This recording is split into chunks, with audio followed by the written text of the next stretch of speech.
Hello, everyone, and welcome back to another episode of JD's NASCAR and Sports Podcast. On this episode, we recap the playoff race at Kansas and look forward to the first cutoff of the 2023 NASCAR playoffs at Bristol Motor Speedway.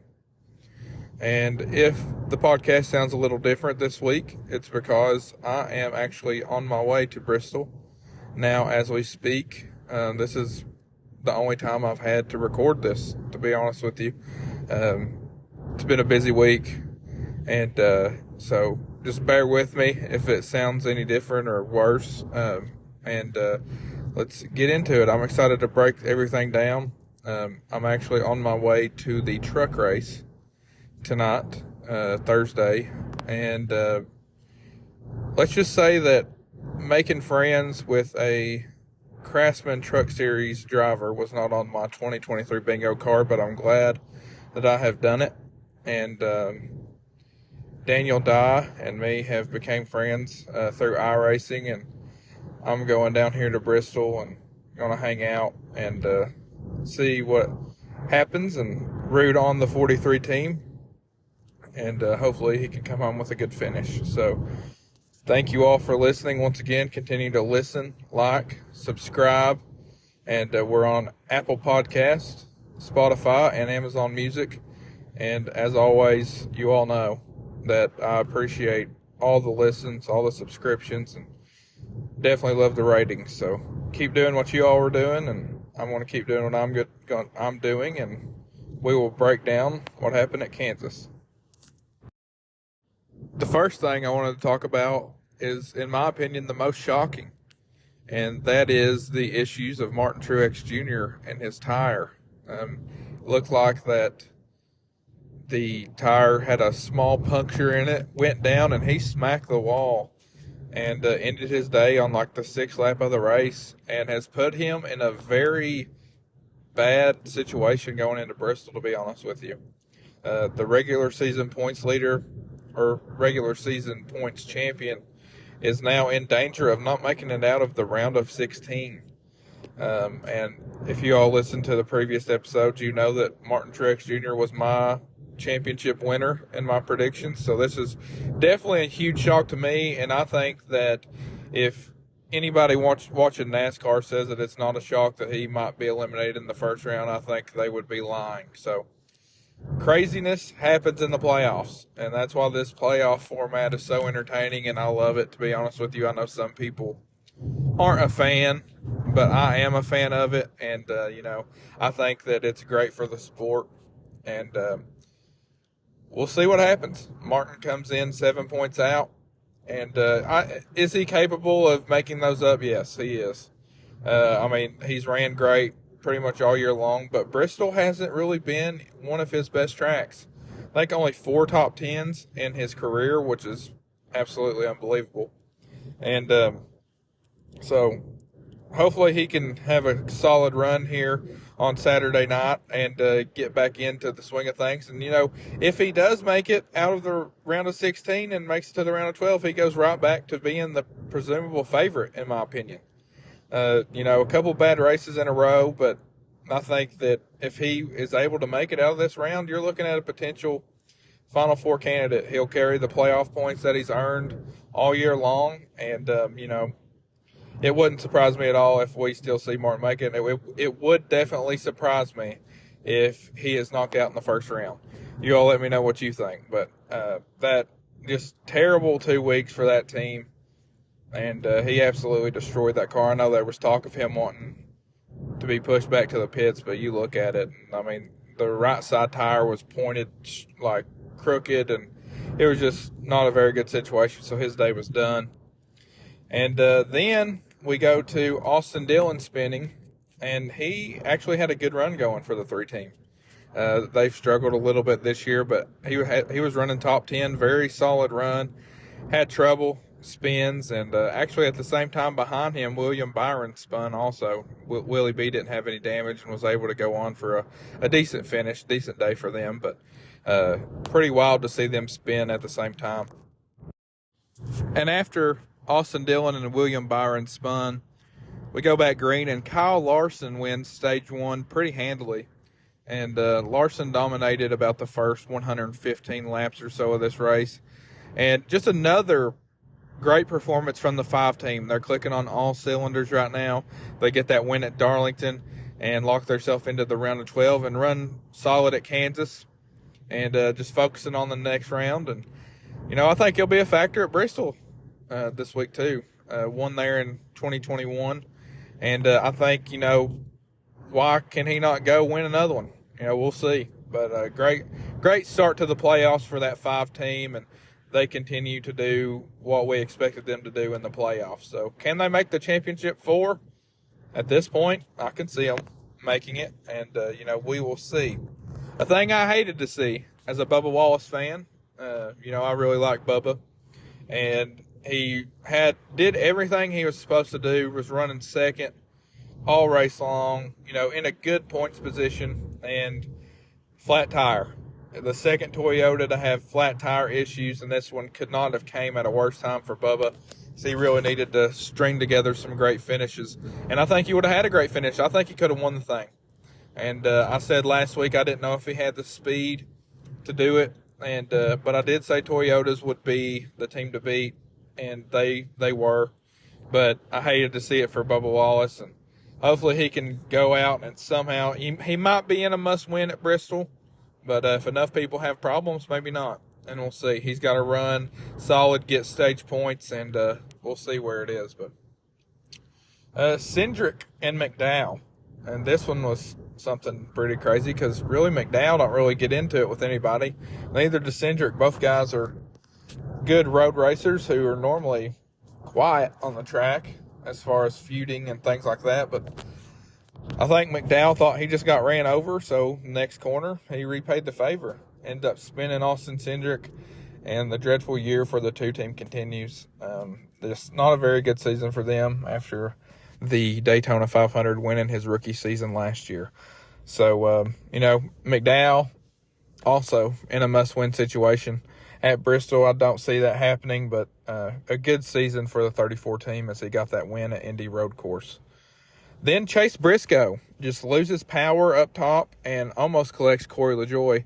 That was almost bad, but Corey ends up avoiding it, and Briscoe, they eventually have to pull the caution flag out because Briscoe tried to get it back to pit road but just did not have enough power. It stalled on him. And that rebunched things up, and Brad Keselowski wins the second stage.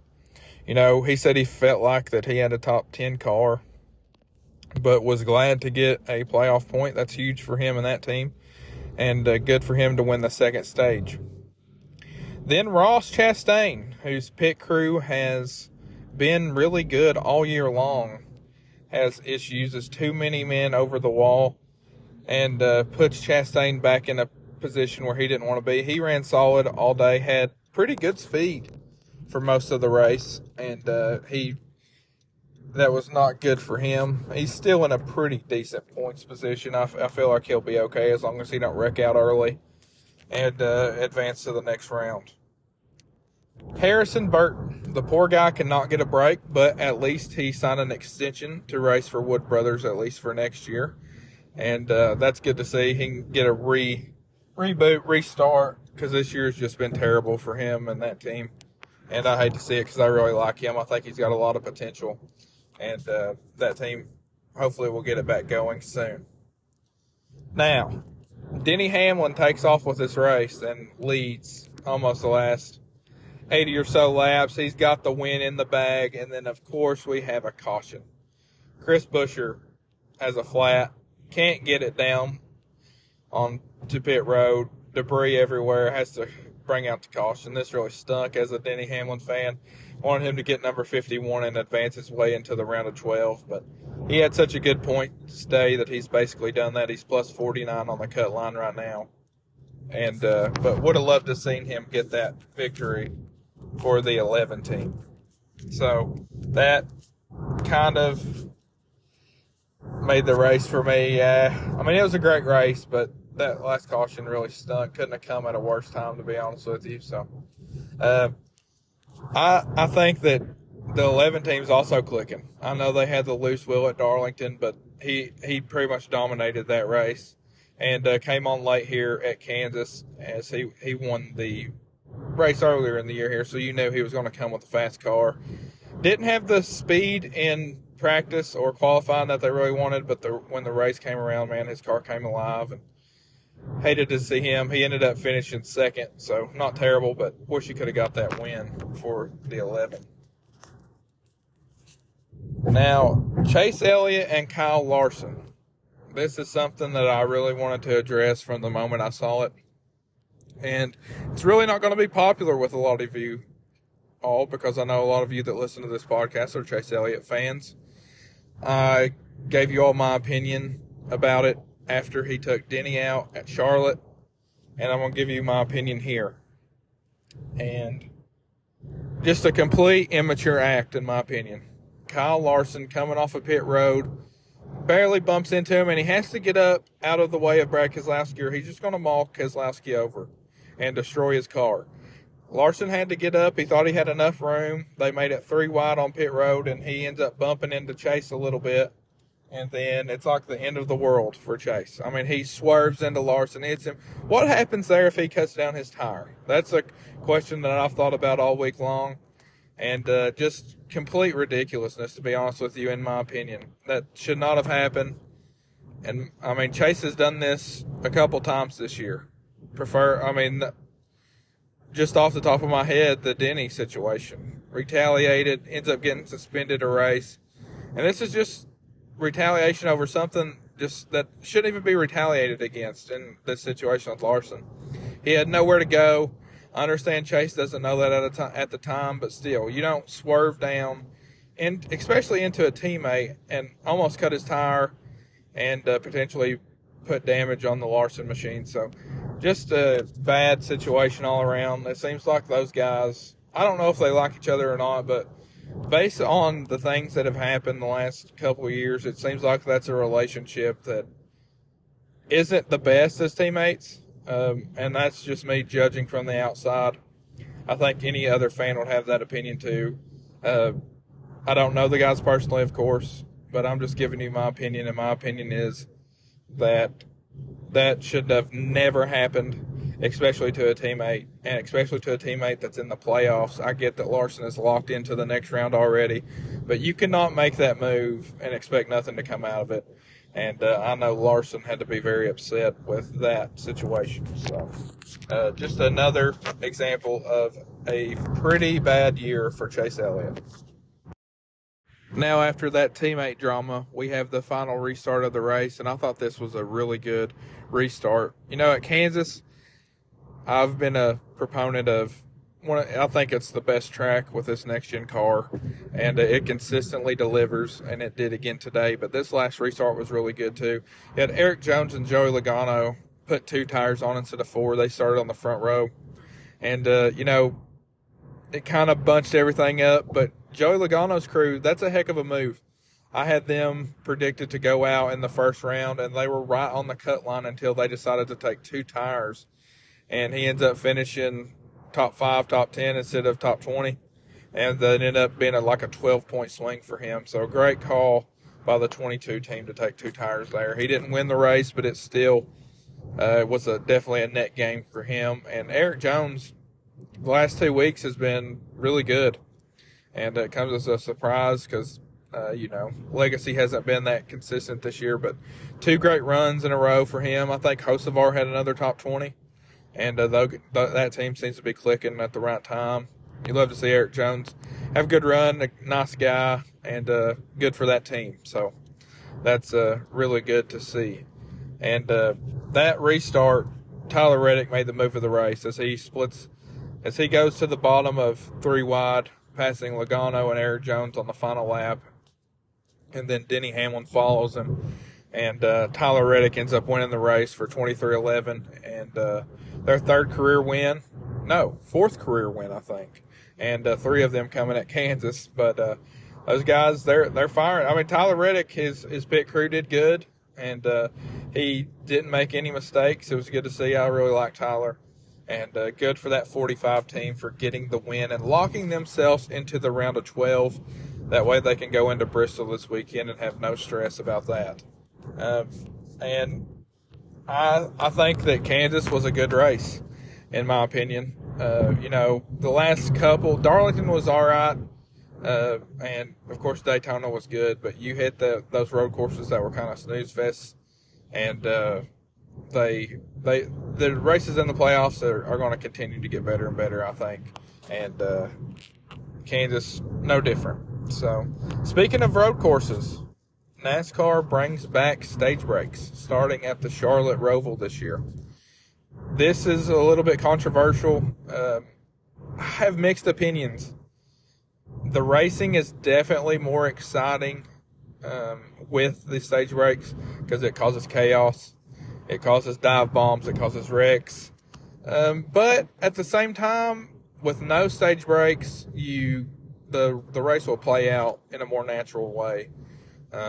And not have the bunch ups unless guys make mistakes and then you have to restart. But I have mixed feelings. I don't really have I know I'm supposed to have an opinion, but I don't really have an opinion either way. I see the pros and cons to both sides of this decision. And we'll see how it ends up playing out. The Roval's going to be chaos now. And that might be what they want. But it'll be a good race. Obviously would prefer it being on the oval, but that's not happening. So just enjoy it for what it is, and you'll bring back the chaos at the Roval. So another news tidbit, Noah Gragson reinstated by NASCAR earlier this week, and this was awesome to see. You all know I love Noah, and I think he's one of the nicest guys in the garage, and it's really great to see him reinstated. We'll see where he ends up going, whether it's Cup or Xfinity or trucks. I haven't really heard one way or the other which way he is leaning on what he's doing. I guess it will depend on what deals he can get done. I think he brings funding to the table, so I don't think that'll be an issue, but hope to see him back in a great ride, whether it's trucks, Xfinity, or Cup, either one. I'm rooting for Noah, always will, and I think he'll bounce back stronger than ever. Everybody's saying I heard on DBC, which is Door Bumper Clear from Dirty Mo Media, that he's in a really great headspace, and that's really awesome. And I hope that he just continues to improve. And I know he'll come back and win some races. He's a winner, and I'm glad for Noah to be back. Another news tidbit, SVG, who won the Chicago Street Course race earlier this year, inked a deal with Trackhouse to drive in the Craftsman Truck Series, the Xfinity Series, and some select Cup dates next year. So I think all three of those are select dates. I guess we will know in the future when and where he's racing those. But he is linked up for Trackhouse. We assumed this was coming, and it is here now. So good for SVG, good for Trackhouse. I'm excited to see how that goes and see how he does. The more he practices ovals, the better he's going to get at them. So maybe he can get up and compete with these guys in the next couple of years. Now I'm going to go on to my Bristol preview and prediction. As you all know, I love Bristol. I love coming to Bristol. I love watching racing at Bristol on TV. I just love it all. And Bristol's one of my favorite tracks. And I hope that this year that the race with this next-gen car is better than last year's. That was kind of a disappointment. It was really hard to pass. And, the tire issue, I hope that's fixed. But I've got high hopes for this race. I think it'll be a good one. I can't wait to see it in person. I think Denny will be fast. I think Larson will be fast. Chase Elliott's even liable to be fast. I don't really know who the favorite is here, but we'll see. I think, I think your team to beat, honestly, is a hard discussion this week because I don't really know. Larson won 2 short track races earlier this year at Richmond and Martinsville.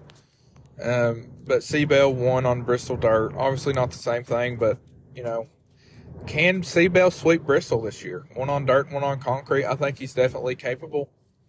But, I think my team to beat this week is going to be Hendrick.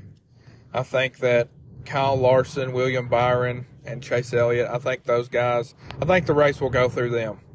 I think that they will be really fast. And, last year the Fords qualified really well here, but as the race went on, their pace kind of disappeared. I know Chris Buescher ended up winning, but Brad Kay and Chris Buescher were really the only Fords that I remember being up there consistently. Brad Kay had the tire issue that costed him the win, and Buescher went on to win. But, I think Kendrick's going to be the team to beat. Honorable mention, I would put RFK just because Chris Buescher's won at short track this year. He's been dominant. He's got 3 wins. He's got to have a good run this week. With the flat tire issue last week, I think he's only plus 13 now. I'd get a little nervous if I was him. So he's going to have a good run here at Bristol, and he loves this track. And I expect him to have a good run, and I expect Brad to have a good run as well.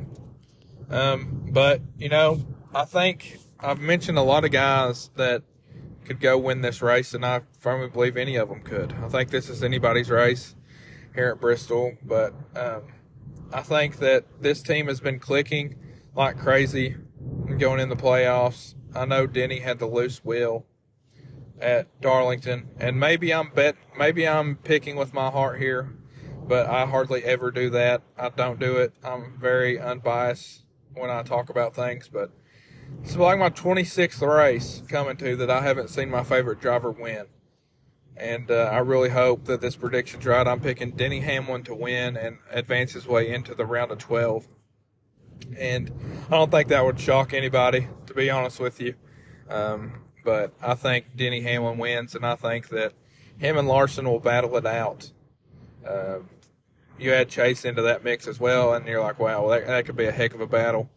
But I think that Denny gets it done, and my second pick would have to be Christopher Bell. We don't pick 2 winners here, but I'd say look out for him. My final prediction is Denny Hamlin to win at Bristol in the Cup Series. So, Denny's pretty much locked into the round of 12 already with the plus 49 cushion, but a win would definitely do it. So, look out for that 11 team. I think they're going to be fast. They were fastest here in practice last year, qualified well, and I think he'll be a factor. And, as I stated earlier in the podcast, I'm on my way to Bristol right now to watch the truck race tonight. And we normally don't break down truck and Xfinity, but I'm going to because I think that all 3 races here at Bristol is going to be good. You got ARCA here too. But the truck race tonight, everybody root for Daniel Dye in the number 43 truck. I think he will have a good run here. We've been racing each other on the iRacing simulator, and he's fast in it, so I think he will have a good run tonight, and I can't wait to see the 43 truck out there in person. And I think Carson Hocevar wins tonight at Bristol, and we'll see, but that's my prediction for the truck series. You look at Tom Majeski, obviously had that penalty with the tire bleeders. Great short track racer. I think he'll be a factor as well. But I think Carson Hocevar takes it home tonight. As for the Xfinity race on Friday night, I think this will be an awesome race. The playoff opener. And, a guy that ran surprisingly well here ended up in a accident last year was Sheldon Creed. And he's due. He is due for his first victory. But I think he'll have a good run. But I think someone in the Junior Motorsports team gets this, and I think he gets his first win of the season. He hasn't won this year in Xfinity yet. He's just a short track ace. His car's going to be fast. I'm taking Josh Berry to win at Bristol in the Xfinity series. I just want to say thank you all for listening. This has been different recording in the car on my way to Bristol, but I hope you all enjoy this. And now we will get into our question of the week. This week's question of the week is a very good one. And I appreciate you all sending them in. Please send them in, and I will get to yours, I promise. So this one's good, and it's a very valid question. And says, with Martin Truex's issues in the race at Kansas, do you see any issues with the playoff format the way it is, or would you rather it go back to the regular points standings or a chase format? And, I addressed this a little bit earlier in the podcast, but I really like the way the playoffs are right now. I think it makes it really interesting. You have to execute every single week without, with doing the right things. For example, and I know y'all are going to harp on me talking about Denny, but I'm just using him as an example. He goes and wins the first two stages at Darlington and then has that loose wheel. Well, if he doesn't go win those first two stages, if he gets no stage points at all, the first two stages, and then that issue happens, he's sitting at 7 points above the cut line instead of 27. And that's a huge difference. That's why you have to bring it all race long every week with this playoff format, and I really love it. And I know some NASCAR fans don't, and I just would say sorry to you all because I think it's staying around for a while. I really don't think NASCAR's going away from it, and I 100% support them in that decision. I think that it makes things more interesting. If you go into the last two races of the year and a guy's up by 200 points and he's already won the championship. What's the point of watching? I agree with this. The round by round coverage, the 16, 12, 8, and 4, the cutoffs. I agree with all of it. And I agree with the trucks the way they are. You start off with 10. And I agree with the way Xfinity is. So I think all of them are great and make things way more interesting. And let me know what you think about that answer, whoever sent that in, and we can talk about it. But until next week, where we recap Bristol and look forward to Texas, this has been JD's NASCAR and Sports Podcast. Thank you all for listening. Continue to and rate, review, like, share. Anything you all want to do is very appreciated. And once again, thank you. And I'm out.